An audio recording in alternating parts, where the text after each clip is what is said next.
Oh my gosh, Fundamentals. we would be the bad boys of Little League. I'm telling you now, we would beat the tar out of the other team. I'm just gonna go out and say it. Joey Chestnut has to be on the pub. Has to be. More. I mean, Has to be. Dramatic, man. That was a journey. Fitzmagic in September is like one of the hottest athletes in the world. Georgia, 24.5-point favorite. Jesus, take the wheel in the spread. Devin, what you got? Dude, they're going to need every bit of that spread. Like I said, prop bet, South Carolina doesn't score a single point. Oh. Yeah. That's not even close. Man, I'm a dumbass. I'm clipping that. Georgia's second. Hey, Georgia also had Herschel Walker. 10 seconds.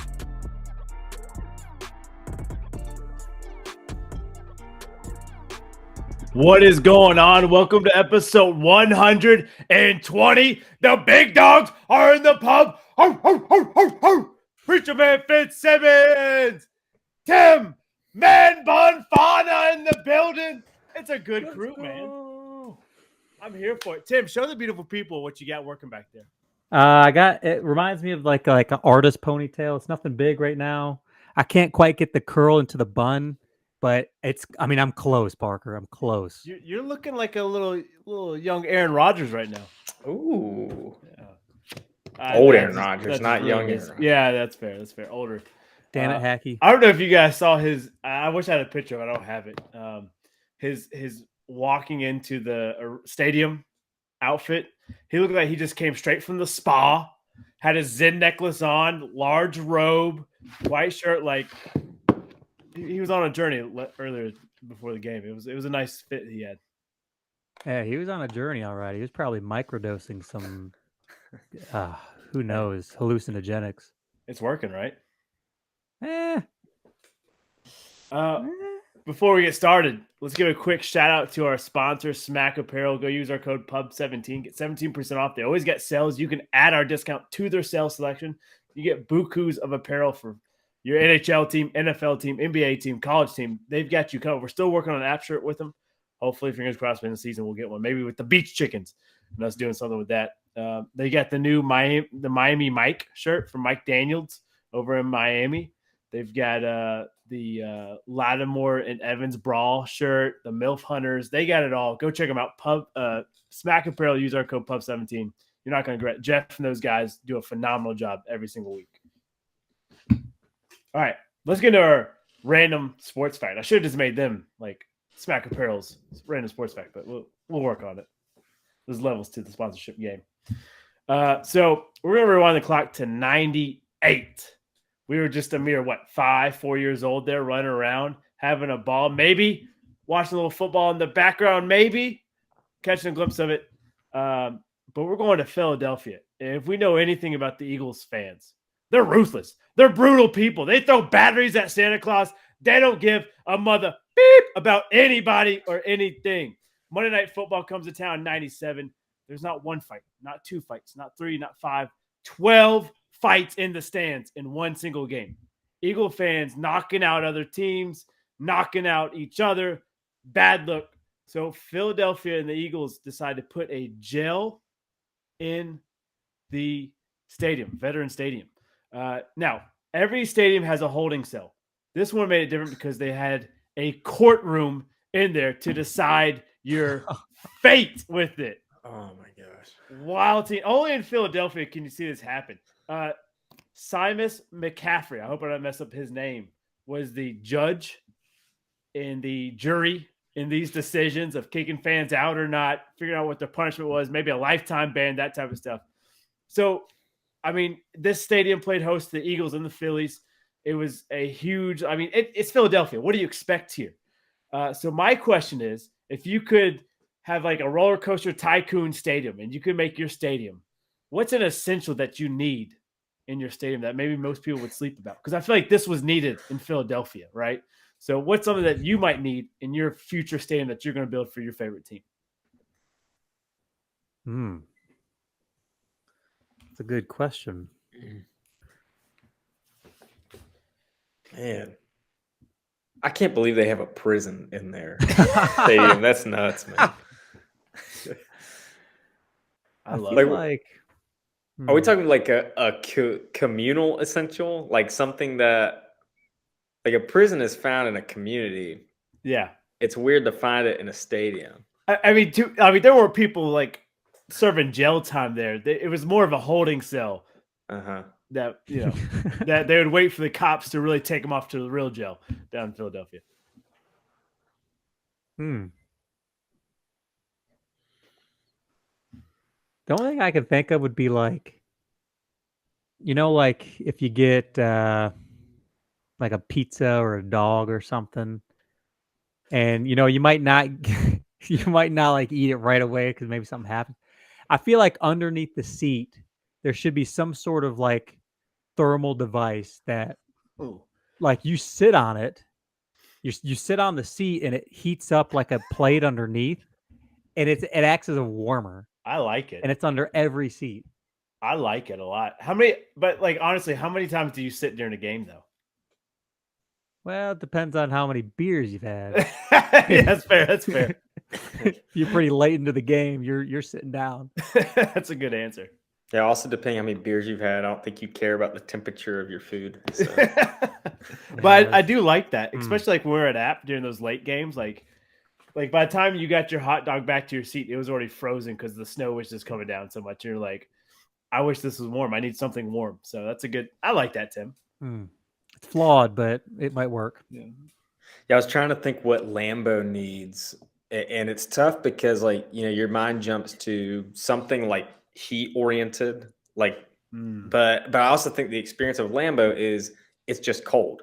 I mean, even the press box is cold. Like Joe Buck and Troy Aikman are going to be bundled up like to their top to bottom. So I don't know. I don't think there should be heated seats or anything like that. I think that would take away from the experience of Lambeau. But I was trying to think, because I remember getting a hot chocolate at Lambeau, and it was fire. And I still have my souvenir travel mug. It's from Lambeau. It's just a Green Bay Go Pack Go on it. I'm like, this is awesome, because every time I drink my coffee, I'm just reminded of Lambeau. So I was trying to think like what could be kind of, and I'm sure Green Bay is already on this, but I was trying to think like what can you have that's like a souvenir? Like can they give you like Packer mittens with every with every like food item? They just have Packer mittens. I don't know. I was trying to think like what kind of warm thing they can give you without taking away from the Lambeau thing. I got just the right thing. Okay, Tim.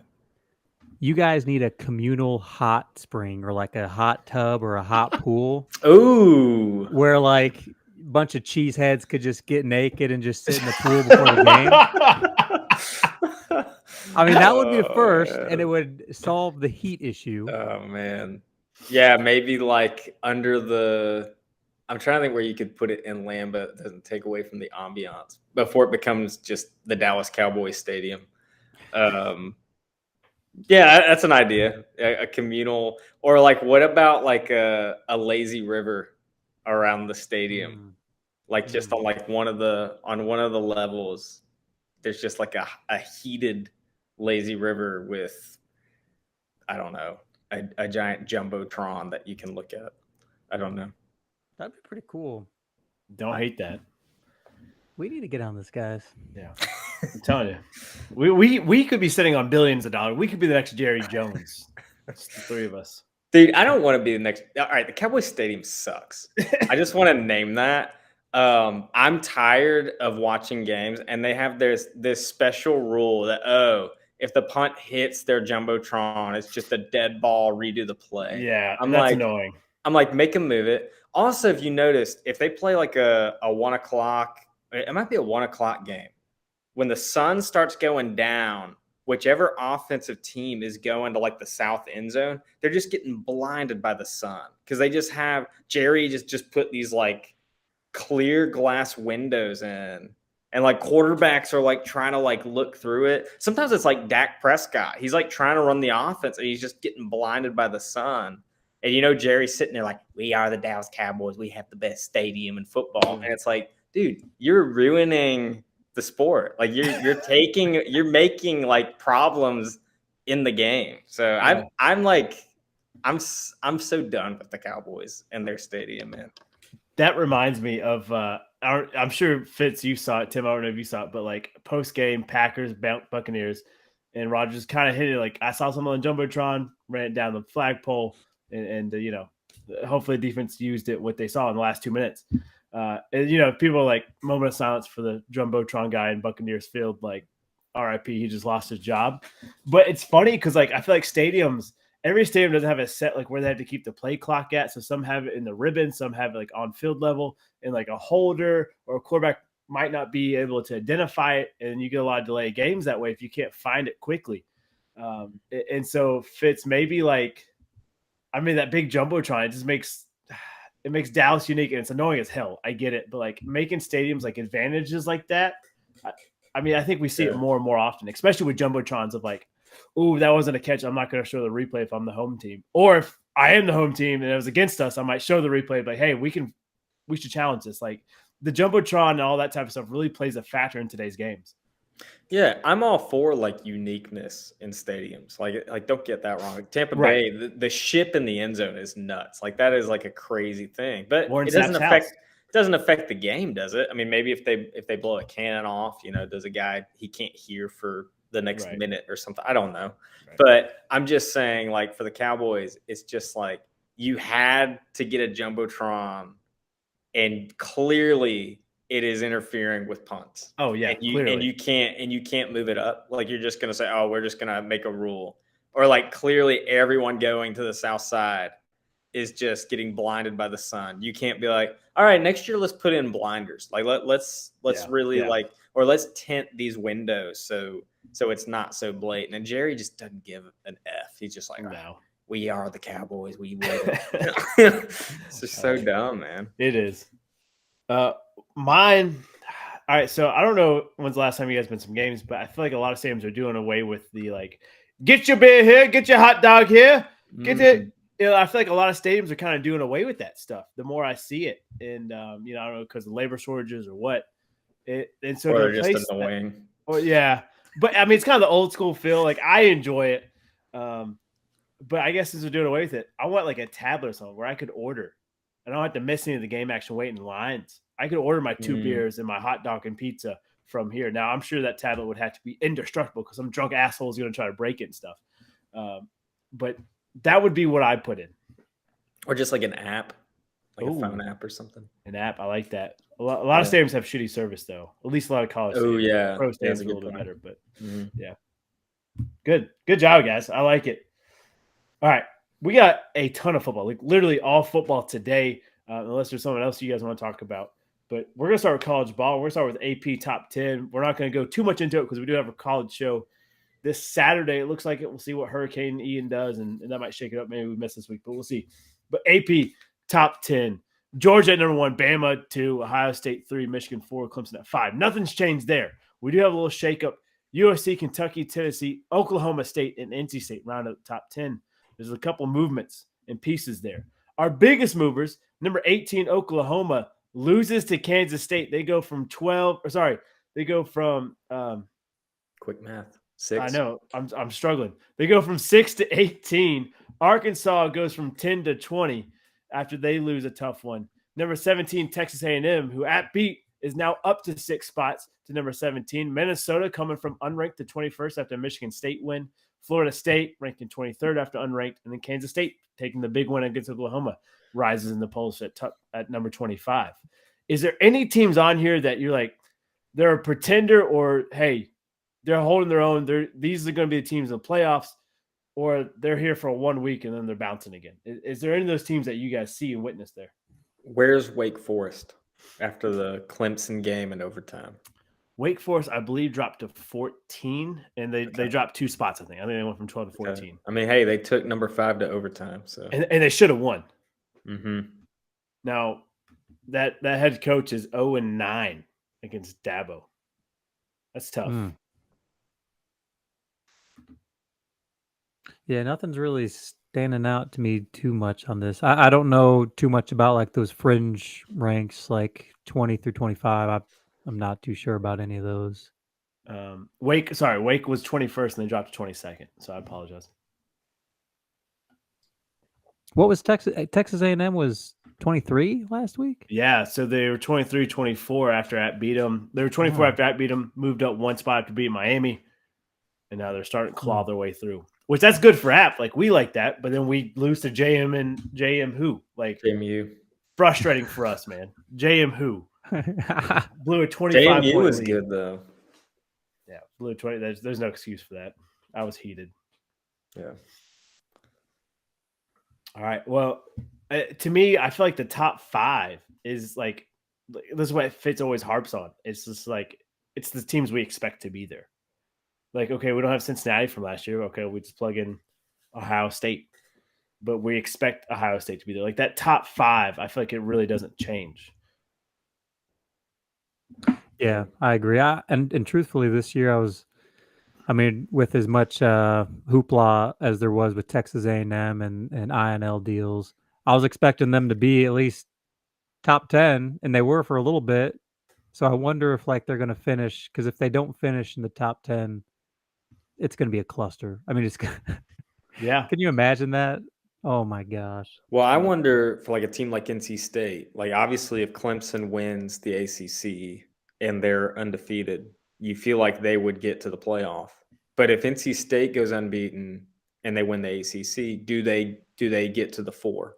You know, if they have one loss and they win the ACC, do they get the nod, or are they like, yeah, NC State, but it was a weak ACC, so you don't get it, you know? And that's what I hate about some of this is it is such a popularity contest. Like with those teams, they're all going to be set. But if someone starts to sneak in there and they don't have a perfect record, or maybe they do, but their conference is weak. Yeah. Yeah. Then they're going to make those excuses. Yeah. And it's all what we've talked about before. Yeah. Have one representative to each of the power conferences. There's your playoffs. Bam. Yeah. And they are expanding. It's just not soon enough for us. Well, you know, number 4, Michigan, they take on 3-1 Iowa. I don't think anybody's going to probably pick that upset. You know, Rutgers comes into the horseshoe for Ohio State. Now, Kentucky places number 14 Ole Miss. Both teams undefeated. Should be a good game. It's in Ole Miss. Ole Miss is the favorite from my bookie right now. So UK, I think if UK can beat 14 Ole Miss on the road, that might spring load them into conversation of top 4. I mean, what do you guys think about that one?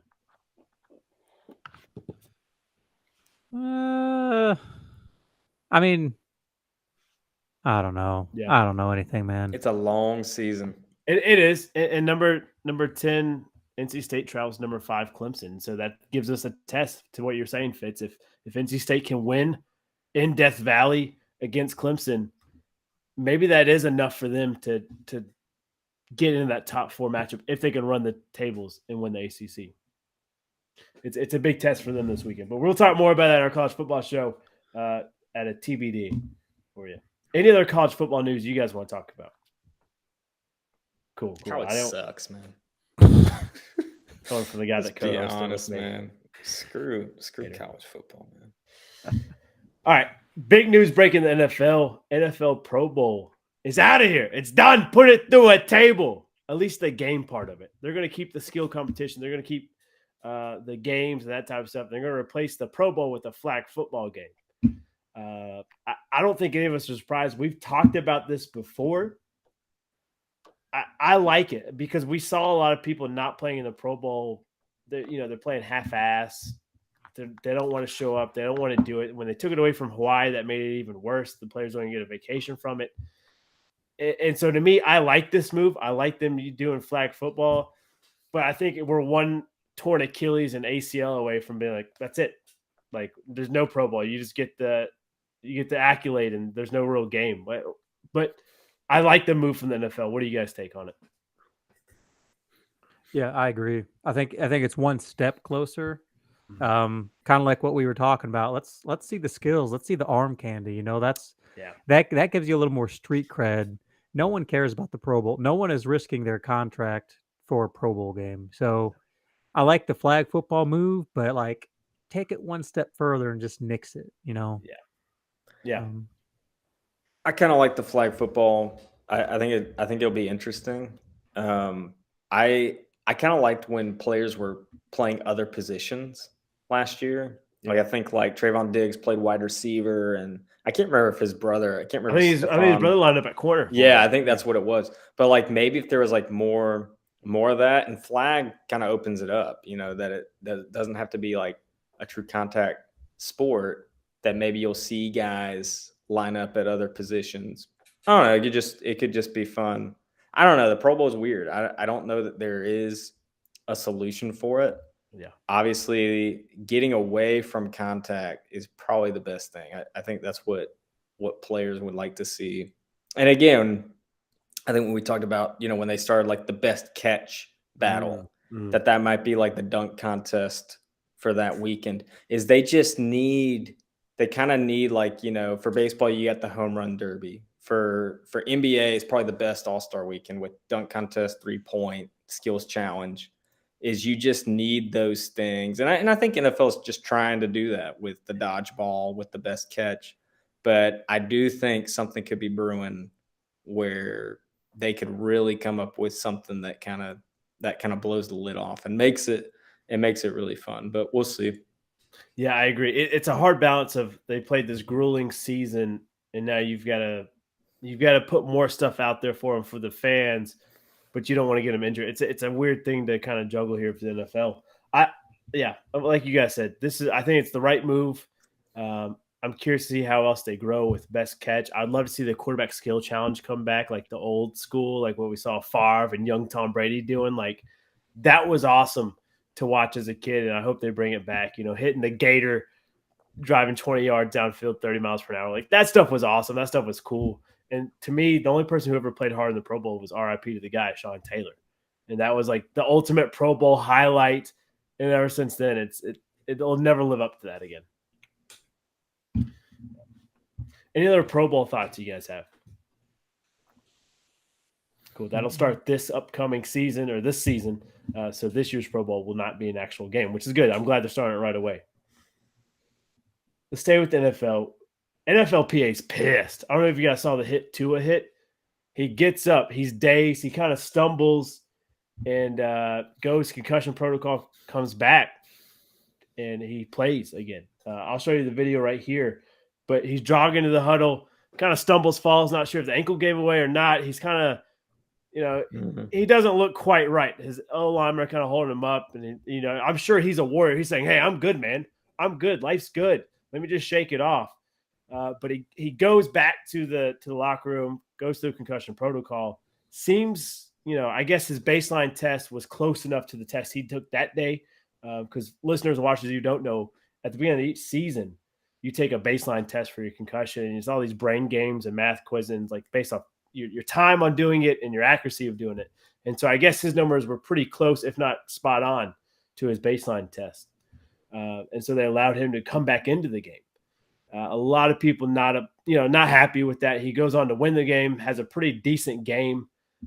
Tim, you're the medical professional here. What's your takes on Tua? Looks like he's dazed and out of it coming back. It's malpractice. I don't know who the medical team is that let him back on. There's a lot of issues with just the concussion outside of just the sheer trauma of the hit. He gets up and he's clearly muffed up. Like you can tell he's not right. And I think my biggest gripe with all this is particularly the media, I just don't understand. I don't think they understand the severity of a concussion. In my opinion, concussion 4 weeks minimum, and that's to get back to baseline. We see a lot of repetitive injuries with concussions, and I don't know. It blew my mind. Someone sent me a text. I can't remember who it was, but they said like Tua's back in, and I was like, no, he's not. He's out. Like he can't be back in. And he's playing Thursday too. Yeah, that is crazy. Like, I don't care how much money you make, you only have one brain. Like, come on now. So I don't know if it's player advocacy. I don't know if players themselves just need to step up, or the PA needs to be more strict with this. But like, that's malpractice. You don't let that player go back in. Like, if he gets another second hit and goes unconscious, like he could die. Like, there's issues with that. Yeah. So I don't know. It blew my mind. I think it's crazy. Yeah, they definitely need to fix this. Yeah, I can't agree with you more. And I don't know, man. Like I'm always for like, okay, you're not diagnosed with concussion. You seem fine to me. Your baseline test met it. Like you're good. But to me and to you, he's clearly not there. Like something's not right. And they said his ankle's sore, and that's maybe why he tripped. But I'm not buying that at all. I'm glad the PA is investigating the Miami Dolphins on this one, and hopefully they'll fix this issue, because I'd hate to see a young person being taken out of the game because malpractice, like you said. Yeah. So you have, that's just a quick little lesson for everyone, all the listeners out there. You have 3 systems that keep you upright, right? You have your eyes, your visual system. You have your vestibular or your inner ear. And then you have what you feel, your sensation, what your feet, what you're standing on. Getting a concussion hits 2 of those, your inner ear and your vision. So I don't know if they just did the test and he was like, yeah, you're fine. Or if they did a whole like cranial nerve check, they missed something. Because this is, I mean, he stands up and like, he's not even in space. Like you can see, like he's all over the place. Yeah. So, oh yeah, big red flag. And I hope they bring the hammer down on someone, because that was terrible. Absolutely terrible. Totally agree. Fitz, anything to add to it? No, I think Tim nailed it. It also, it's not, I shouldn't go here, but I just can't unsee Brucey from Longest Yard every time I see Tua. So I was thinking, I was showing him a wrestling move. I was just showing him a wrestling move. Oh, man. I love it. All right. Let's talk a little injury report here. And we're going to start with the biggest injury news coming out today. Mac Jones might be out 4 to 6 weeks here with this severe sprained ankle. They said most people would take surgery here. Mac Jones is doing everything to avoid surgery.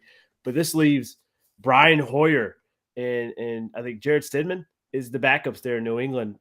I think Stidham's still there. Doesn't look good for Patriots Nation. They're already down.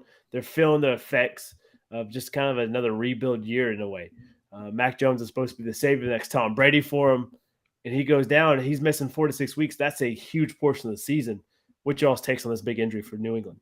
And Mac just had like his best game, just battling, going toe to toe with Lamar. I thought he gave them a chance, really a competitive chance in a game that I thought the Ravens would have just blown them out. So it sucks, man, because it was literally on the last play after he had a career day where I was thinking, oh man, like, because I was watching like Trevor Lawrence with the Jags, kind of, in this second year, and Mac Jones. And I was like, man, these young quarterbacks, they might be able to do it. And seeing Mac go down, I felt for him. Even, they're playing the Packers next week. And I was thinking ahead to, man, Mac Jones versus Rodgers. That'll be really interesting. I'm sure Jones will be kind of geared up on the sideline just to watch someone like Rodgers. And yeah, you feel for it. You never want the quarterbacks to get hurt. And I think especially the young ones, for me, like, the old ones suck too, because it's like, oh man, Drew Brees is hurt, but especially the young ones when they have such a bright career ahead, you hate it for them. But I think he'll bounce back. Yeah, and the good thing, it seems like he's going to avoid surgery. So that's a big thing. If you can avoid surgery, you feel pretty good about it. Tim, what do you think? Yeah, this is, I hate it for Mac, but this is the opposite of what I just ranted on. He's Mac. So, and I don't know the validity of this. I didn't do too much digging, but the Patriots thought he could be back in a few weeks. And I heard that Mac was like, I'm taking my time, basically. And I'm all for it, like 100%. See what you can do conservatively. Anytime you go under surgery, there's always risk. I know we talked about it before on the podcast, particularly with Saquon. High ankle sprains are no joke. Like, they're, again, one of those that are kind of made a little lighter, and we see people come back 4 to 6 weeks, but it's still not the same. when that membrane is disrupted in between your tib fib, it really changes the way that your force is distributed in your lower legs. And I mean, coming from a quarterback, all your power is coming from your trunk and your legs. So take your time, Mac. Please, God, just take your time, because apparently no one in the NFL is going to look out for you but you. So just do your thing, man. Yeah, exactly. Shout out to him. Draft of the week right there. Way to take care of yourself, because it's a marathon, not a sprint. You've got to make a career out of this thing, get as much money as you can, make as many connections, and hopefully win as many games as possible. If you rush to injury, it kind of reminds me of, obviously, thankfully it's not as severe, but like when RG3 tore his ACL. I don't know if you guys remember the Gatorade commercials and ads, like back by day one or back by week one. And like they put all this money in RG3, he's going to be back by week one. In reality, he probably shouldn't have been playing week one. Like, I think if he had taken his time in his rehab and forced him in there, we might still have RG3 on the field playing. But I think they rushed him back so quick. And then obviously the other ACL tears, and it's just a whole mess. And so I'm glad Mac Jones taking his time resting. Yeah, and it's weird, like, obviously, I don't think Bill Belichick is thinking the Patriots aren't going to make the playoffs this year or make a run at it. But in the back of your mind, you're wondering, almost like I'm thinking of the Dolphins when it was like the tank for Tua year, like where they just like started that this might, in the long run, I don't know that the Patriots were going to be competitive enough, especially with, you see the Bills and the Dolphins humming in that division, that, if this team has a high draft pick next year's draft, Mac Jones, again, he's coming, he's injured after having a performance that you go, oh, this guy could be the franchise. Yeah. This guy could be the next guy. Maybe, the Patriots are rebuilding. They're going to have a new identity. They're going to get, they just recognize Vince Wilfork in the stadium. It's like, oh yeah, this is a very far removed Patriots team from the dynasty that they had. Yeah. But you start to wonder if they put some pieces in, and they basically just have to get more draft picks and keep building.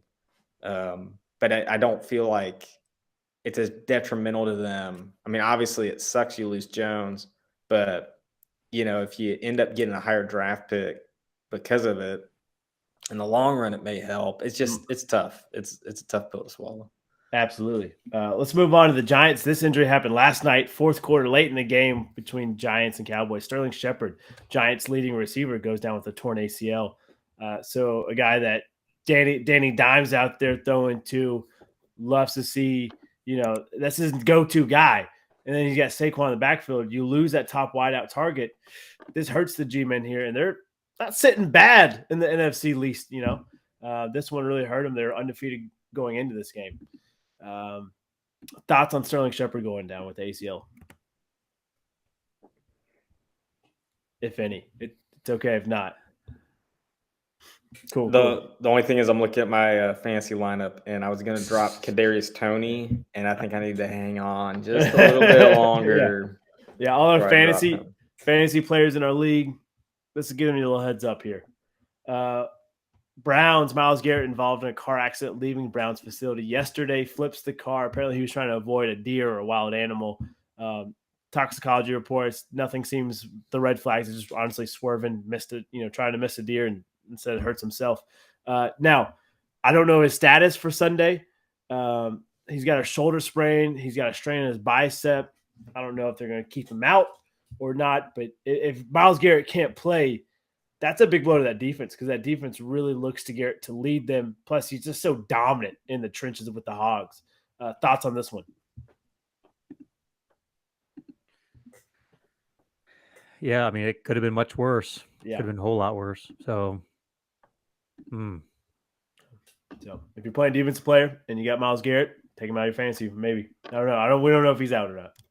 Or give him an extra helmet to hold in his hand, and he becomes strong guy. That's probably what he should have thrown at the deer instead of trying to swerve it.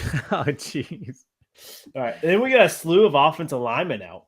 Trent Williams, it's the least severe. He's got a high ankle sprain. He's be out 4 to 5 weeks here for the 49ers. Jimmy G hates to see that, especially losing the way they did to the Broncos, getting pressure, throws out of the end zone, but steps out, pulled a Dan Orlovsky out there. And not a good look. On the other side, though, Charger Slater, their Pro Bowl left guard, he's out with a torn bicep all season long. And Taylor Lewan, Titans left tackle, they're kind of the longest tenured player. He is the longest tenured player for Titans. Goes out with a torn ACL. Hate to see it for Lewan. He comes back from the ACL surgery, gets popped for a PED, comes back from that, tears this ACL now. I just feel like he just never can get right, and I feel like that's going to hurt his chances here. Out of these three offensive linemen here, who do you think is going to be the most under pressured quarterback for the rest of the season or next 4 or 5 weeks here?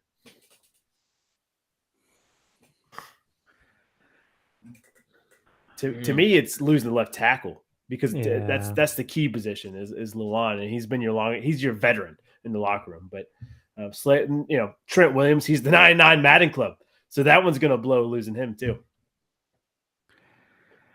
Yeah, I think anytime you lose a starting lineman, I don't know. I felt like the Jags were getting some decent pressure on the Chargers. I feel like Herbert's already kind of not on the cusp of throwing for his life, but like he could be getting there soon. So he's not quite Joey Burrow right now. Yeah, but he's trending that way. So I think the Chargers might be affected. I feel like between Jimmy G and Tannehill, they can. I don't know. I would hope that they would have enough presence of mind to like navigate a pocket. Yeah, I don't know. Yeah, I think offensive scheme is everything too. Is like I feel like the Niners, they'll figure out a way to get the ball out quick. They'll involve Deebo Samuel. They'll try to run it as much as they can.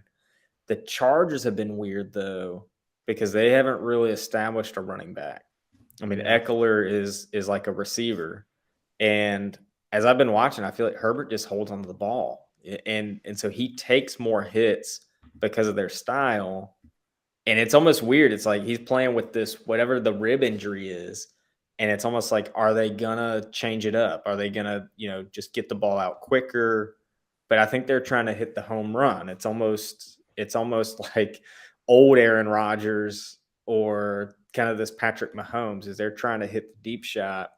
But, as I lifted up last week, I think the success of the Jaguars this year is – in the train wreck that Urban Meyer was, Peterson is just like, get the ball out quick. He's like, Lawrence, you got weapons. We're just going to get the ball out quicker and we're just going to run tempo.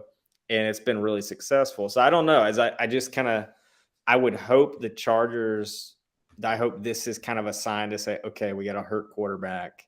We got to get the ball out quicker. But I don't know. But I think that's where they've been struggling.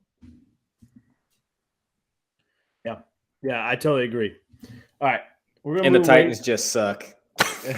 Damn, they're just dead, man. Well, to me, like your identity is running the ball with Derrick Henry, and you're not able to do that. Something's got to change because I feel like defense is all right. You're not going to run the ball on us, and they have not adapted. They just stack the box. Now it's week 3. Really, it's week 2 because we added a game this season, right? So we're not hitting the panic button quite yet. But you're getting close to it. Week 2. It's week 3. I know. It's week 3, but we added a game. So it's week really 4. What are we talking about? All right. Never mind. I'm out of here. I hate you all. Some people like their cucumbers pickled. All right. Let's talk about some records before we go to pick'ems. In the NFC, the winning records. You got the Eagles as the lone undefeated team right now. Cowboys 2-1, Giants 2-1, Vikings 2-1, Packers 2-1, Bears 2-1. That division is stacked. Buccaneers 2-1 and Rams 2-1. Losing records, you got Commies, Lions, Panthers, Saints, Falcons, Niners, Seahawks, and Cardinals, all at 1-2. So no 0-3 team there. That's a good news for the NFC. Just a wild time in the AFC. You have 2 teams looking for their first win. The Raiders are 0-3. That's kind of surprising to me. Texans 0-2-1. They tied, right? Chargers 1-2. Colts, Titans, Steelers, Bengals, Jets, and Patriots 1-2. On the winning side, Dolphins are the only undefeated team in the AFC. Ravens, Browns, Bills, Jags, Chiefs, and Broncos 2-1 for the AFC. Out of these teams, who's your biggest surprise here, whether because of it's a losing record or a winning record so far? Man. To me, it's the Jags being 2-1, almost 3-0, and the Raiders being 0-3, that's just head shocking, like just head scratching to me. And obviously my Bengals 1-2. It is what it is. We're not panicking. As I said, life's good. We move on. Yeah, for sure. I was on record saying that the Jaguars were going to blow this year. They look good. They look really good. I was a firm believer that Doug Peterson wouldn't immediately, increase the wins for this team. He's proved me wrong. So I'm eating crow. They're looking great out there. And like you said, Parker, the Raiders stink. I mean, you add Devontae Adams and you stink. You're 3-0. You're 0-3. Like, come on, you're better than that. Yeah, they've had a tough schedule. I think they've definitely had some battles because they started with the Chargers. They had the overtime against Arizona, and who was this last week? I can't remember. I just know. I mean, I expect them to get together and start putting together some wins. But they've just had some tough matchups. And some of these teams have had really favorable matchups. Like the Eagles. I don't know the Eagles have really had a true test at an opposing quarterback, and they will this week with Trevor Lawrence. I think that's going to be way closer than people are expecting with the Jaguars and the Eagles. So I don't know. It's still early, and you got to look at people's opponents. I'm trying to really think who the surprise is. I think for me, it's Miami 3-0. I think that's the biggest surprise. And I thought they would be decent, but for them to really, I mean, coming back against Baltimore, who did they beat last week? They beat Bills. Buffalo? Yeah, they're better than Buffalo. Yeah. So, I mean, that's a real shocker for sure.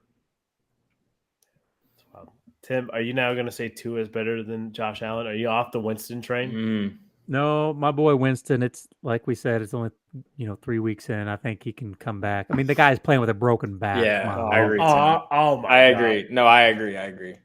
Chris Olave, he's just now kind of finding his groove. I mean, it'll be patient. I think he got MT, baby, Michael Thomas. Yeah, I'm with you, Tim. Oh, he's gonna be eating them doves. You just wait for it. Be eating them. Last quarterback Fitz was Danny Dimes. So he's starting to look decent. He's starting to look decent. Yeah, I might have to. I haven't left the station yet. I might have to. Wait, we have it on record that you're ready to have a Viking funeral for that trade. That is true. I know. You were off. I think I went back to the station. I'm still just. It's the X that I just can't quit. I hear you. All right, listeners, watchers, let us know who your surprise is for the NFL season 3 weeks in so far, and also let us know if I made sense there that we added a game, so really we can't panic. It's only after 2 games here. All right. Doug Peterson. I'm glad you talked about him. I meant to say this earlier. He's tied for Jaguars' 5th all-time in wins. He's not. Urban Myers. Gosh. That is not. No. You know how many games Urban Meyer won? 2. You know how many Doug Peterson's won as head coach? 2. Wow. It's only week This 3. is like out of how many coaches? Not a lot. Like, I think there's 7 total. I don't believe that. I really don't. I don't think that adds up. Do your own research. I'm looking right now. That's why you pay the big bucks. While you're looking. I got it right here. They had Tom Coughlin in the 90s. He went to multiple playoffs. Yep. Never got to a Super Bowl. They lost an AFC championship twice. Jack Del Rio, he took him to some playoffs. So there's 2 coaches. Gus Bradley went 5-11 in 2015. Mm-hmm. He had some really bad teams though. Doug Marrone took him to the playoffs. They lost the AFC championship with Blake Bortles in 2017. Yep. So did I name 4 coaches? Those are the 4. Yeah. And then by Doug winning 2. Yeah, that's stupid. That's a misleading stat. It is misleading, but it's hilarious because Urban Meyer had 13 weeks, only won 2 games. Doug Peterson's had 3 weeks and has tied him. That's how it goes sometimes. They made it sound like just Jaguars have never been good. No, I'm like, no, they've had forget. tenured coach. Like Tom Coughlin was there for a minute. Yeah, And they Jack forget Del Rio about was that there for a long 2017, time. 2016 team. Yeah, Like they've had decent, for a team that's existed for 26 years or whatever. they were a play away from 2016 from going to the Super Bowl. Yeah, I know. Literally, it was right there. Yeah. Yeah, people forget about it. All right, let's go to our pick'ems.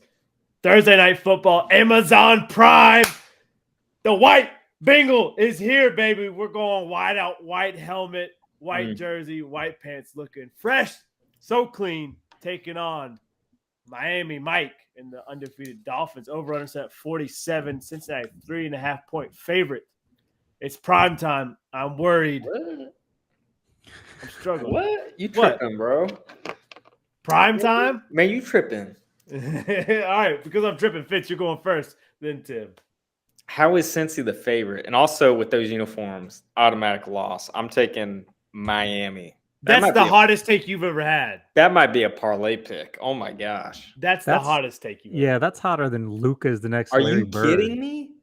Dude, no one has said anything bad about the white helmet and whiteout.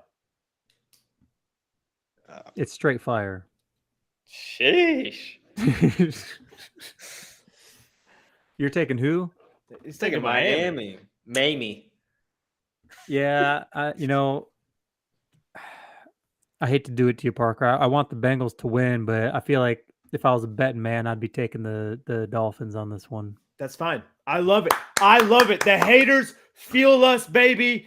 Eli Apple is here to shut down Tyreek Hill. While we're talking, Vegas has moved the line up, baby. 4-point favorite. Give me Cincinnati by 10. I don't care. The white Bengals here to stay. Cincinnati getting the win. Is Teddy Two Gloves the backup? Teddy Two Gloves. Yeah. If Tua can't make it? Yeah, he is. Yeah.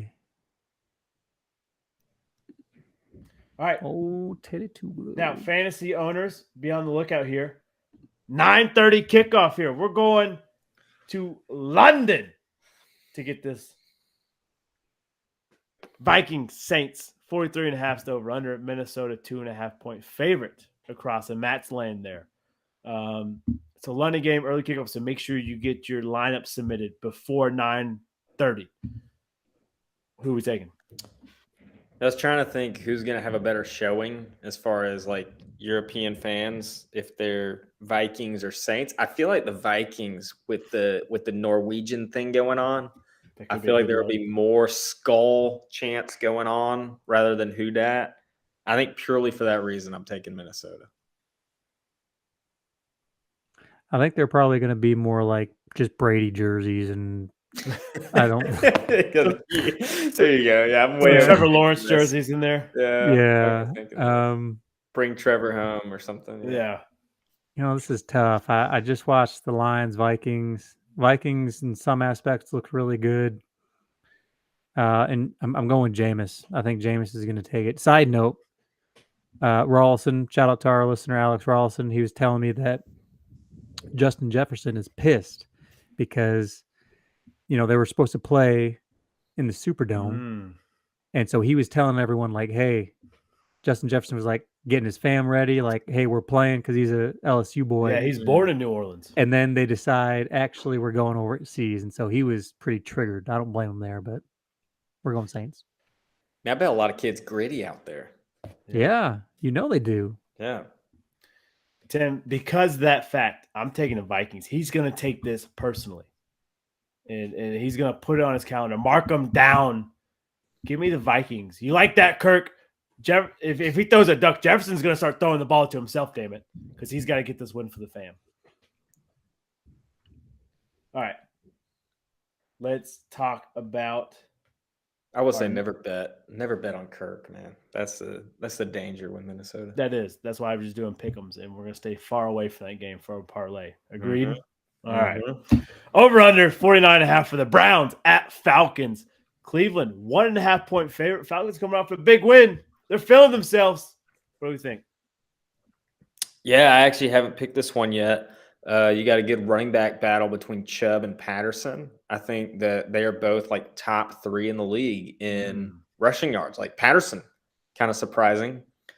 Chubb, I know he kind of was down on a lot of fantasy boards, but he's finally emerging as maybe the top guy. So should be interesting running back matchup. And then it's two good pass defenses from what I've seen. I'll take Cleveland though. I think Cleveland's just a little bit stronger than Atlanta, but should be an interesting matchup. I'm going Atlanta. I think they're due for one. I've watched, I guess, a couple of the Falcons games now, and they have like these glimpses where you're like, man, they look good, and then they have just like butt fumble status where you're just like, oh man, that's awful. So I think they're good for one. I think this would probably be one of my upsets of the week. I would go Atlanta. I don't hate that at all, especially with Myles Garrett being possibly out, probably out, I would say, of this game. Cordell Patterson, I'm glad you brought him up. He's 31 years old, played for the University of Tennessee as a wide receiver and punt return. He only transitioned to running back late in his NFL career. I love seeing this emergence of Cordell Patterson. I think he was slept on a lot. And so this is awesome to see this. I might take Atlanta too, Tim. I like that. Let's dirty bird together, baby, in hot Atlanta. All right.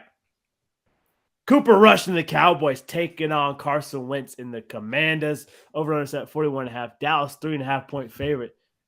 What you say? Man, these teams they're pretty similar. I thought Cooper Rush played well in the Monday night game. Zeke was eaten, which is always good, and I think Tony Pollard is really emerging. So like that's a nice backfield. CeeDee Lamb was kind of disappointing, dropping an easy tud, but he got it back. He had a few impact plays later, one-handed touchdown. So you like the playmakers in Dallas. I've been impressed by Wentz though, and they're taking a lot of deep shots down the field with these young receivers. And yeah, I don't know. Dallas, they're known to give up a lot of yards against the pass. So I'll actually take I'm torn. I'm gonna take Dallas. Dang it. I want to say Washington. I just feel like Trayvon Diggs gets his hands on an interception and seals the deal. After he gives up like 200 passing yards on the day, he'll make a play. So I'll take Dallas. I'm going for Washington for the other reason. I think he'll let up 200 yards. I think either Terry McLaurin or Curtis Samuel are going to have like a PR day. I think one of the two, as long as, Carson's good for one or two interceptions, but as long as he offsets that with more passes, I think the Commanders take this one. Yo, Cooper Rush, firsthand experience. We know the Ginger's putting on right now and slinging some tutties down there. But I think Jerry Jones got in his head. He said, hey, Dak's filling up to go. If Cooper Rush is still winning games, he's still getting the job done. That's my QB1. Like, I think that's in his head now. Oh, shit. I'm playing for my starting job here. I might be the starter. Nah, he's going to fail now. Give me Carson Wentz to the Commanders. I just think that was too much pressure for Cooper Rush there. Seattle, Lions over under 50. Detroit, a favorite again, Tim. We love to see it. 4.5 point favorite. This is the first time since we started the show that the Lions have been favorite in more than just one game in a season. This is awesome. Love to see it. What do you think, Fitz? Yeah, I'm going to take Detroit. I think Seattle, we're talking about surprises. I was surprised to see Seattle be somewhat competitive this year. I thought they were going to be just absolute garbage. So this one was actually a little bit tougher, but I like Detroit. And even though I know Swift is banged up, they do have Jamal Williams, and I think he'll be able to produce. Man, it's tough. The Lions are pretty beat up. Monroe St. Brown hurt too, but I think it's a workman's win, and I think the Lions get it done. Thanks, Evan.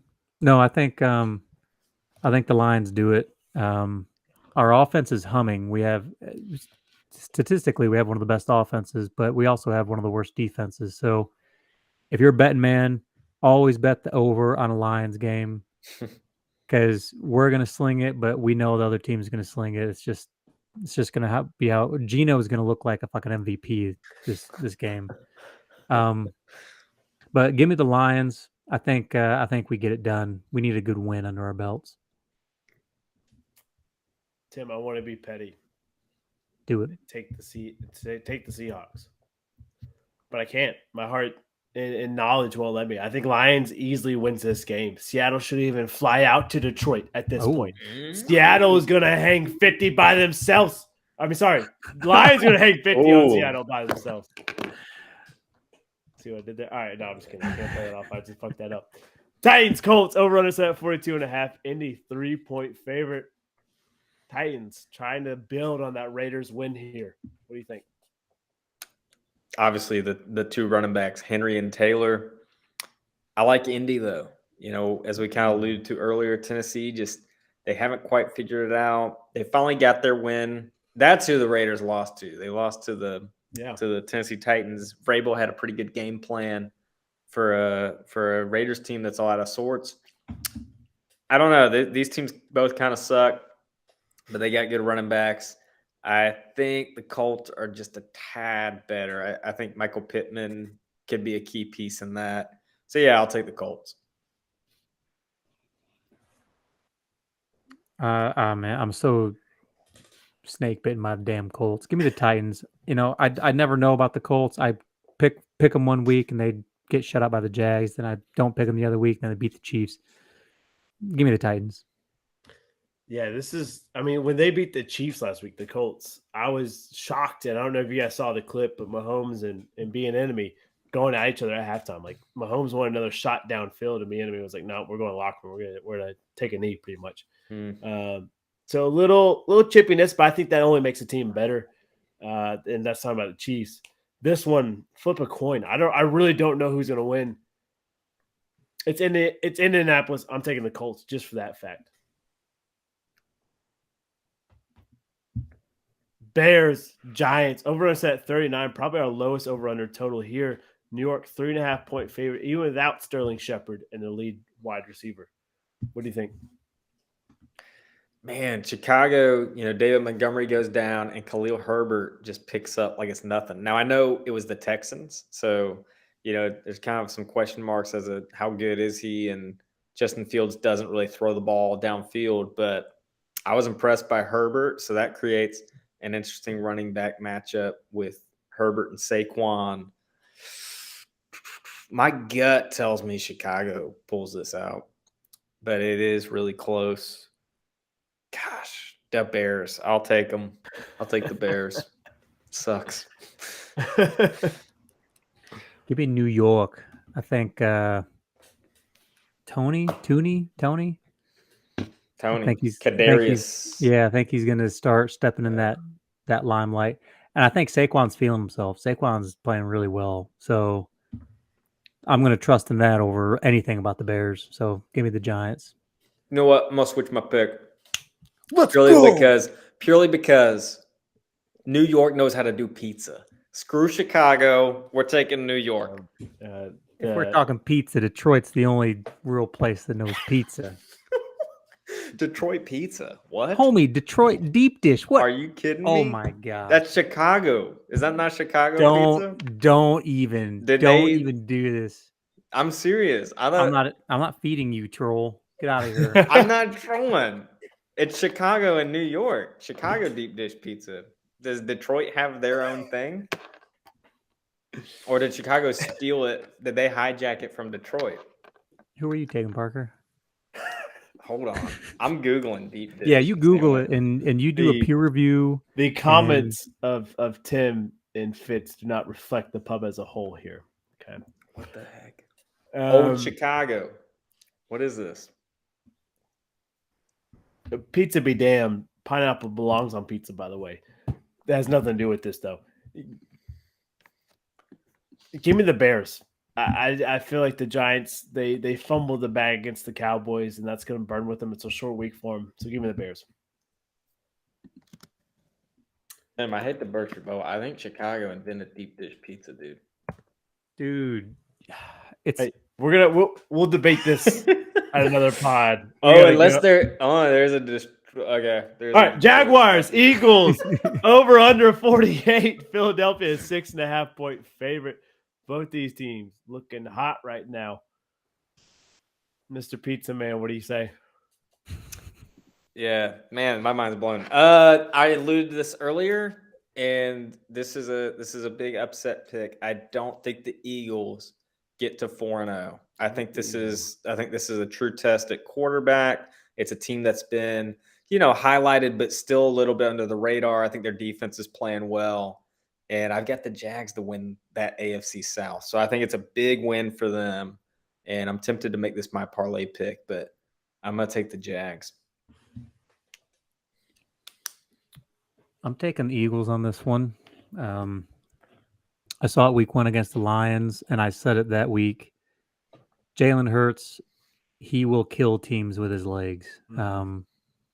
And if for somehow you can contain him or spy him, he's got Devontae Smith and A.J. Brown. So, and I mean, they're going to sling the ball. And if they're not slinging it, they're running it. So give me the Eagles. Man, I mean, that offense is so good, so explosive. Now, they've beaten up on Minnesota and Washington the past 2 weeks, so nothing to hang your hat on. That Detroit win was a gritty, hard, blue-collar win. On the flip side, Jaguars taking down the Colts, blanking them 24-0, and then whooping the hell out of Chargers 38-10. Those are 2 really impressive wins. Now, week 1, they did lose to Commanders. Eagles beat the Commanders. So for that reason, I'm going to take the Eagles. But I think it's a close game. I might take Jacksonville with the points here, especially if they creep up to a 7-point. I think Jacksonville keeps it within a field goal. Jets, Steelers, 40 points and a half is the over-under. Pittsburgh, 3.5-point favorite. Yeah, I have no idea. I will take Pittsburgh. Take them Jets again. Take the Jets again. I'm going to take Pittsburgh. It's going to be a slop fest, but give me Pittsburgh. I'm doing it. I'm calling it now. Tie ball game. There you go. That's a good pick. Yeah. Yeah, damn. That might be my parlay or whatever the hell it is. Yo, if we can find that, if that actually happens, that's a huge payday. Give me Pittsburgh just because it's at Heinz Field. But, Tim, I would not be surprised if it ends in a tied ball game. Like, even 0-0, I'd be like, yeah, okay, that's par. Like, oh, man. Both those teams are trash. All right. Baltimore Ravens, Lamar playing his tail off right now, taking on a pissed-off Josh Allen. The Bills over on set 51.5. Buffalo, 3.5-point favorite. Ken Dorsey-esque, ready to throw papers out the window. I don't know if you guys saw that video. It was pretty awesome. What do you guys think? Oh, man, this is awesome. So this is the MVP battle. I think Lamar Jackson's I think he's actually the front runner right now if you look stat-wise. With Allen obviously there, and the loss kind of makes Allen's stock go down a little bit. Oh, this one's so tough because you like Buffalo's defense a lot better than Baltimore. But again, it's kind of like, who have they played? I don't know that they've really had like a real challenge. And Lamar could just give them a ton of problems. But then the Ravens defense, their pass defense has been really having problems. Oh, it's in Baltimore. Golly, this is so tough. I kind of like the points there that I think Buffalo could win by a field goal, if not lose. I'll take Baltimore, but I wouldn't bet on them straight up. Yeah, I'm going Baltimore too. Should be a good one.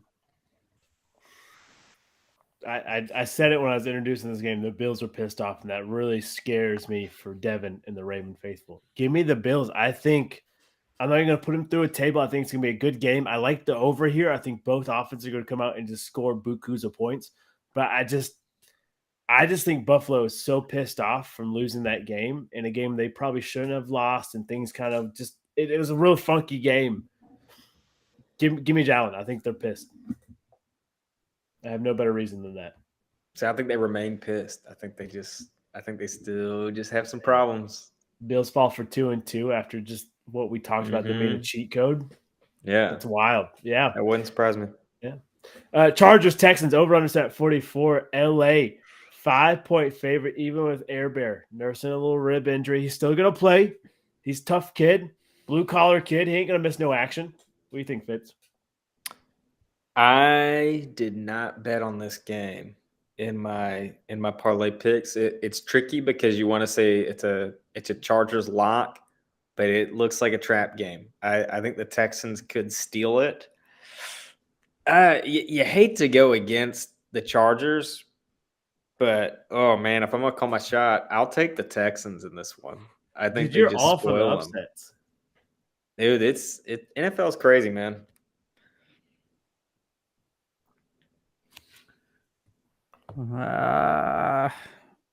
Give me the Chargers. Simple as that. Once again, I think Chargers are pissed. I think a lot of people are like, maybe they're a bust.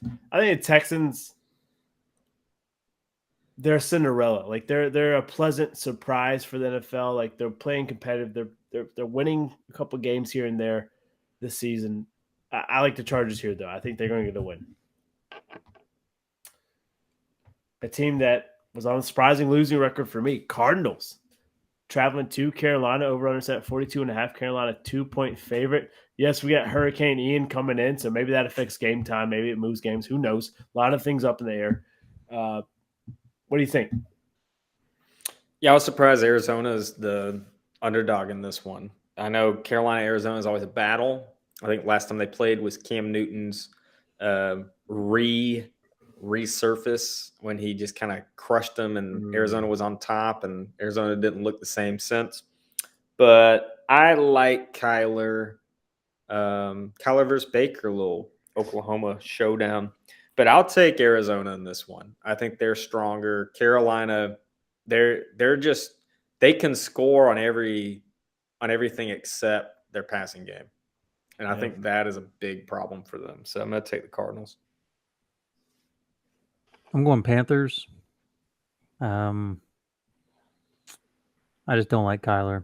So, Tim, I like your take here because the Panthers are 12-4 against the Cardinals in regular season. They have their number no matter what, no matter when.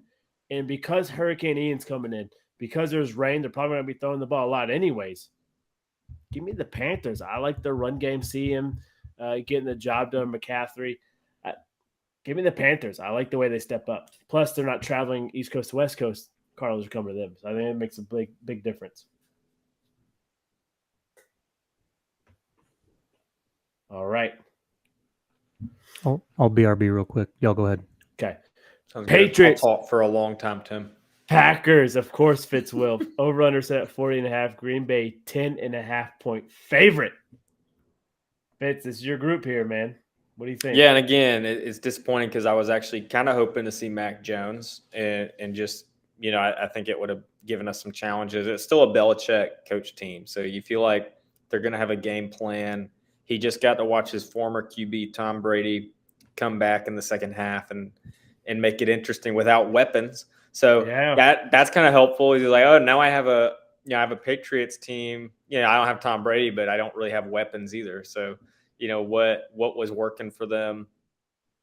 So I think that's helpful for Belichick and they can make adjustments at halftime like the best of them. So at the Packers, it's just, can they get ahead early? And I think that's kind of the name of the game for us this year is if we can pound the rock and have success early, we'll keep feeding that beast 28 Quadzilla. And it's like, we'll just kind of dare you to stop us.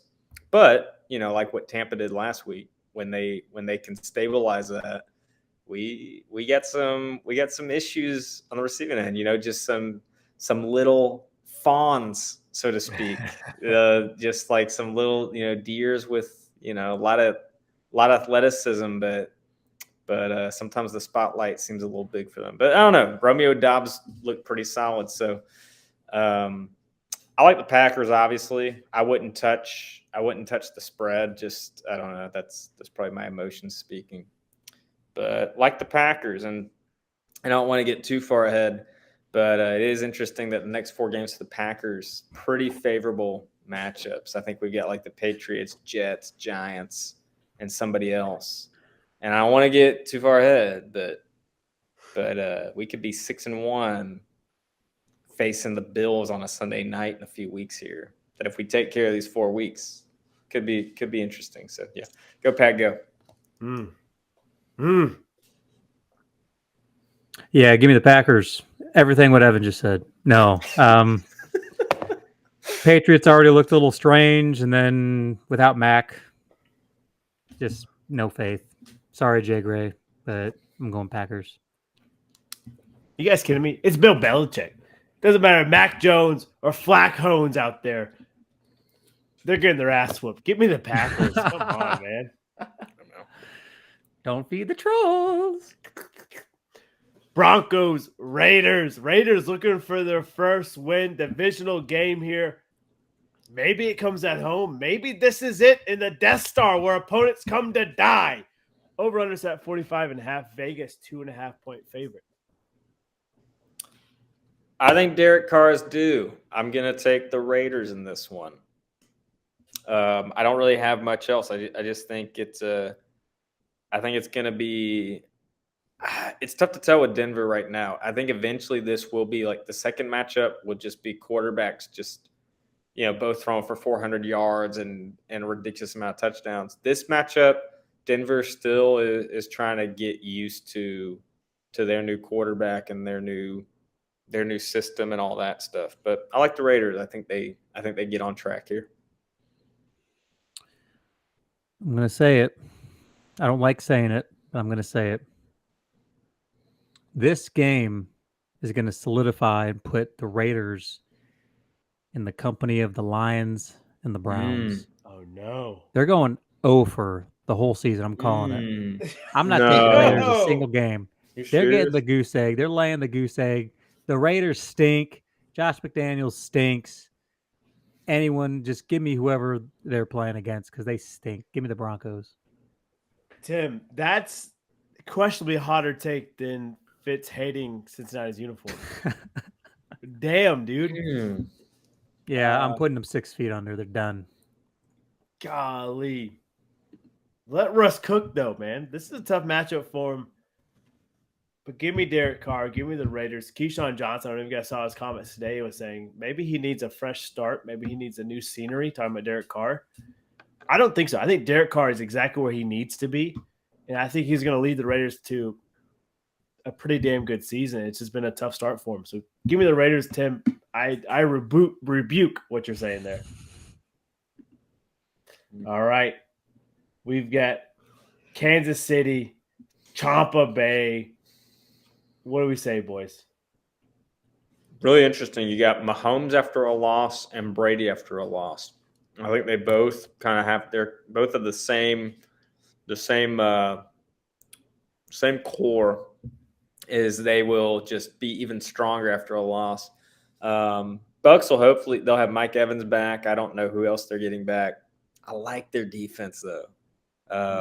So I'm actually going to take Tampa. I think their defense is playing at a championship level. I think that their defense is going to give them a chance. Almost the way that the Broncos were with Manning in his last year, as their defense was playing championship level and they had a quarterback who could just get it done. That even though he wasn't in his peak, he was wanting a ring. And so I think Brady's maybe starting to realize that. And the Tampa coaching staff will be ready for it. So, yeah, I like Tampa in this one. And I don't think it's as close as people are expecting it to be. I'm taking the Chiefs here. Tampa just can't get it in the end zone. They've been getting it in the red zone, but they've been kicking an awful lot of field goals. You can't beat the Chiefs kicking field goals. It's not how it works. So I'm going Chiefs here. Tim, I love that point. That's the exact same point I had written down here. You just 6 points compared to 3 points. 6 points is always going to win. That's the name of the game. That's how it's played. It pissed off Mahomes, especially him and Bieniemy getting at each other at halftime. And I think you're going to see a lot of sparks flying here. Give me Chiefs to win big in Tampa. That is a tough Bucks defense, man. I'm excited. It is that's a tough gonna be a real matchup. I agree with you. Raiders. Sorry, not Raiders. Niners. Rams. Over at 42. I just like saying Raiders, I feel like. San Francisco, 2.5-point favorite, even without the gorilla, Trent Williams in the trenches. Tim. Yeah, Trent. Go ahead. Go Keep ahead. going. I was going to say Trent Williams, that kind of sold my pick. I'm going to take the Rams in this one. I was actually surprised the Rams aren't favored.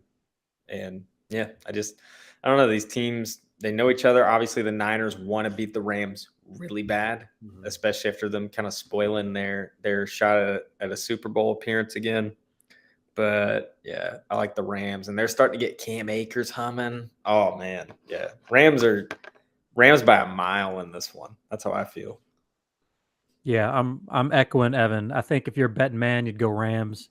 Jalen Ramsey played like out of his freaking mind last week. He was all over the field. And that with Garoppolo, I think the defense, Rams defense is getting at least one pick six. So we'll see. I'm going Rams. Man. I mean, the Rams have had their number except when 49ers have had their number in the regular season. But when it comes down for playoff time, that's been a different story for them. Because it's regular season, I'm going to take the Niners. I'm going to take Jimmy G. And I think even the injury-prone, like 2020 49ers, we're still finding ways to beat the Rams, especially in San Francisco. So give me the 49ers.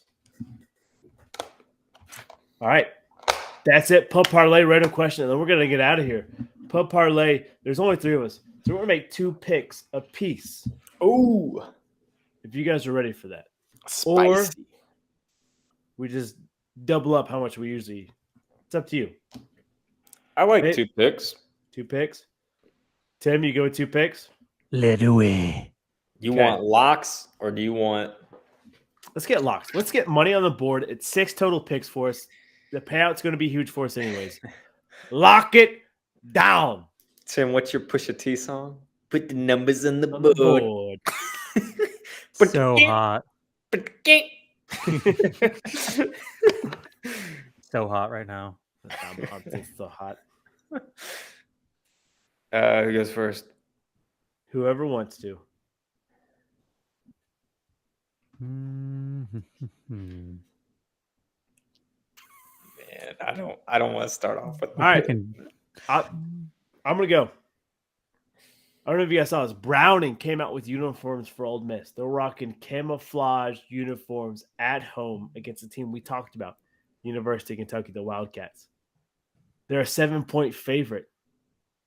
Give me the Wildcats. Give me UK to turn college football on their head. They're going to get a win here in Oxford, Mississippi, alongside another road team in college football. Oklahoma State is a 3-point dog traveling to Baylor. Oklahoma State might be the best damn team I've seen play in the Big 12 since Lincoln Riley and the Sooners were there last year. I like the way Oklahoma State's playing. They're going to choke it eventually, but not this week. So give me UK, Oklahoma State to get big wins this weekend on the road. My first pick, I'm going to take we were just talking about it. I'll take the Rams on Monday night against San Fran. I think that's, again, they're the underdog. I feel like they should be favored. So that's a good one. I gotta read the room. What y'all think about my Jacksonville pick? I don't know, if I took the points. What's the points with Because them? I think it was like No, 5.5. It was like 6. It was like 6 or 5.5. I think it was 6.5. Just follow your heart, man. Follow your heart. Let's do the points. I think it's closer than that. I want to say Jags to win, but we'll do points. Jags points. I don't know if this is a legal parlay move. I mean, I'd like to take the Steelers and the Jets tying. It was the Jets, right? It was. I don't know if we'll be able to find that. That's if they, yeah. That's,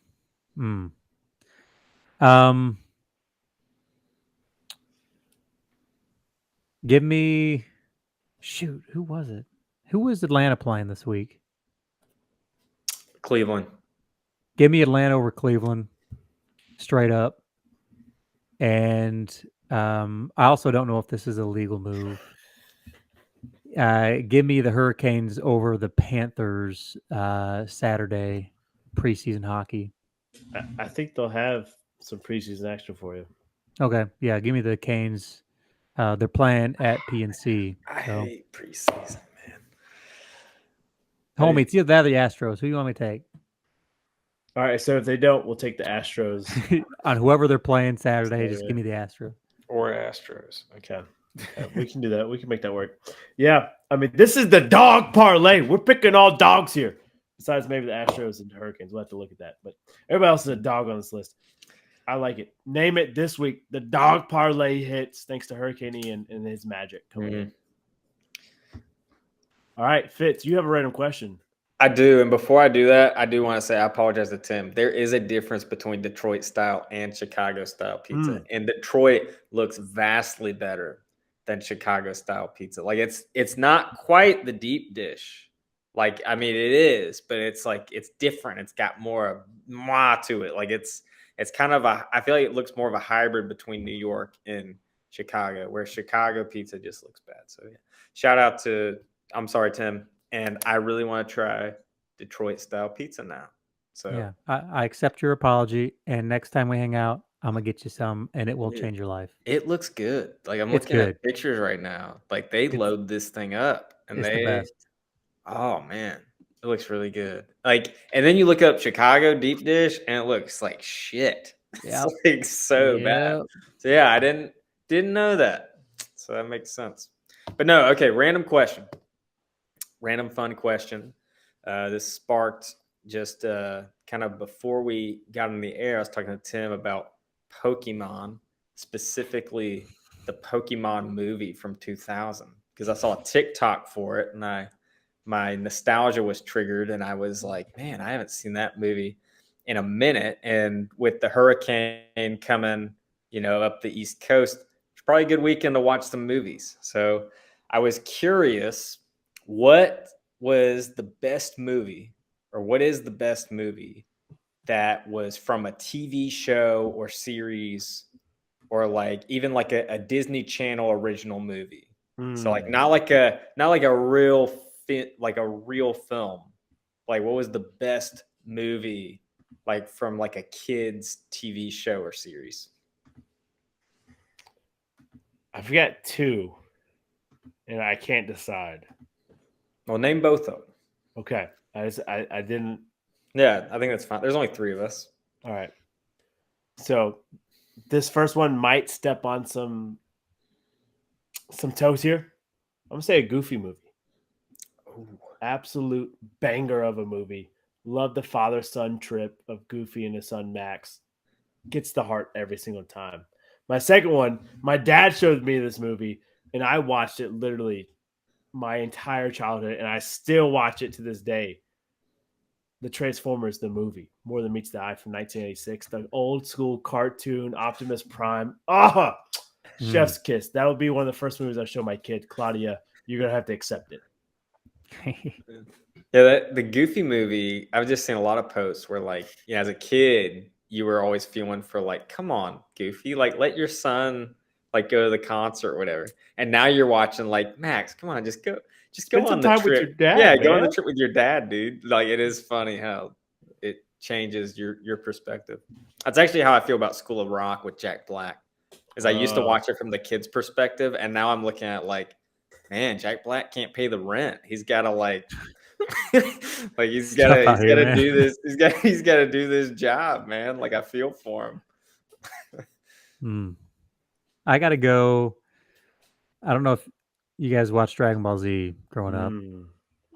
They had a Dragon Ball Z movie with Broly. He's this monster character, and like you don't hear a lot of soundtracks with Disturbed on them, but like they had Disturbed going in that like the whole movie, and it's like as a little kid you're like, man, this hits different, and I'm in for it. Yeah, like.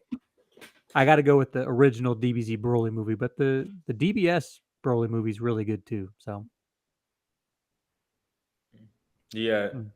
Any other ones, Tim? I mean, Pokemon 2000. We were kind of gushing over it before we started. It holds a special place in my heart. That might be God tier. Like that might be, Yeah, I'm excited for that. Yeah, I gotta rewatch Mewtwo talks about some cerebral stuff there, man. I'll tell you, like he starts getting deep on things, and as a kid, you don't think about it, but then like you rewatch it, and you're like, "Dang, Mewtwo was actually right. Like, are we the baddies? Like, maybe we're the baddies." Yeah. So just deep thoughts with Mewtwo. I'm excited for that.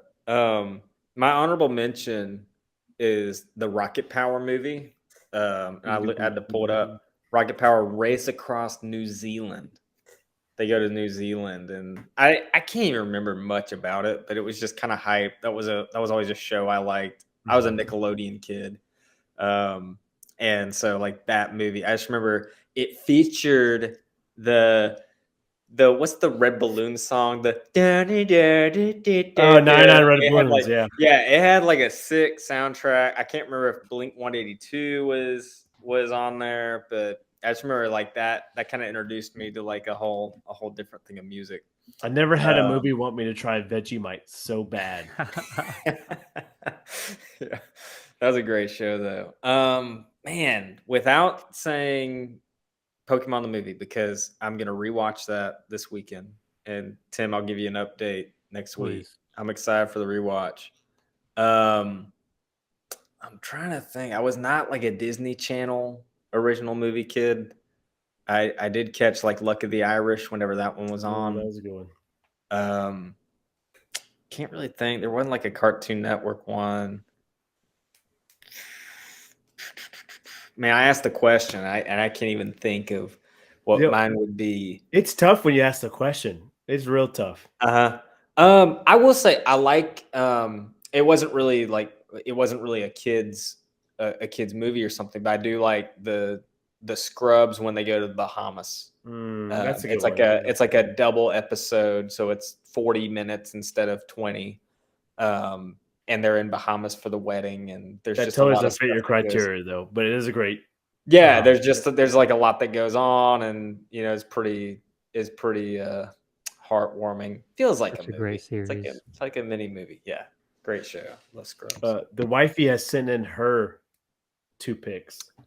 Okay. Lizzie McGuire movie. Okay. Underrated. Very underrated. Yeah. And then the Rugrats movie. Man, both those are solid. Those are solid picks to me. About that one. Chucky always pissed me off in that show. I don't know why? Because he's redhead? Is that why? No, wow, Tim. He was clumsy, man. He was always getting bailed out. Tommy's always like the bailing out his friend Chucky. He can't do anything right. Hot take. Tommy was just a bad friend. He put his friends in danger a lot. Tommy was pretty reckless. Like, you can't have that in leadership. Come on, Tommy. Claudius is lame not over Dead Body with Transformers movies. I'll be damned. Our kid will watch that until the DVD is broken, baby. And I'm gonna have to listen to the Lizzie McGuire movie soundtrack.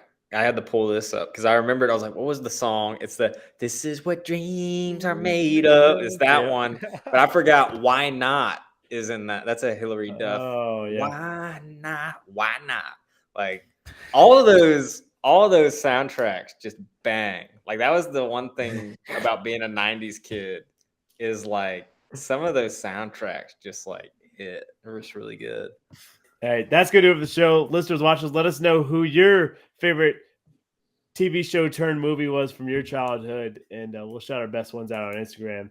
Y'all have a beautiful weekend. Stay safe if you're in storm danger there, and be a friend, tell a friend about the show. Let's keep growing this thing. I think we're up to 14,000 downloads and listens.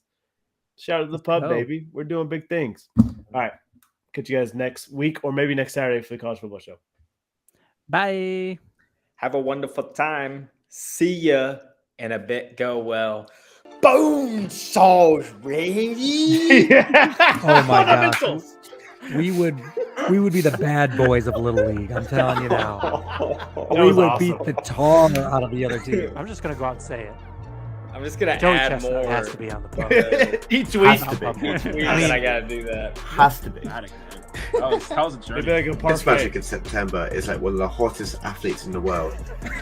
Georgia, 24.5 point favorite. Jesus take the wheel in the spread. Devin, what you got? Dude, they're going to need every bit of that spread. Like I said, prop bet, South Carolina doesn't score a single point. Oh, I got you Yeah. for 3 minutes. Not even close. It's not Man, I'm a dumbass. I'm clipping that. Georgia's second. Georgia's second. Hey. Liz. Georgia also had Herschel Walker. 10 seconds. Good show, boys. I didn't mind, didn't appreciate the heat Fitz was throwing at me and then the ginger comment, Tim, but it is what it is. Ginger comment. what heat did I throw? Yeah, what the hell are you talking about, homie? You know damn well. Chucky, he's the only redhead we had on TV. Dude, All right, come on. I- man. Come on, man. You're the one who brought up the redhead. I just said Chucky was just Yeah. not a good person. How dare you? And Tim, Fitz throwing out the white helmet. God, dude, that got me, man.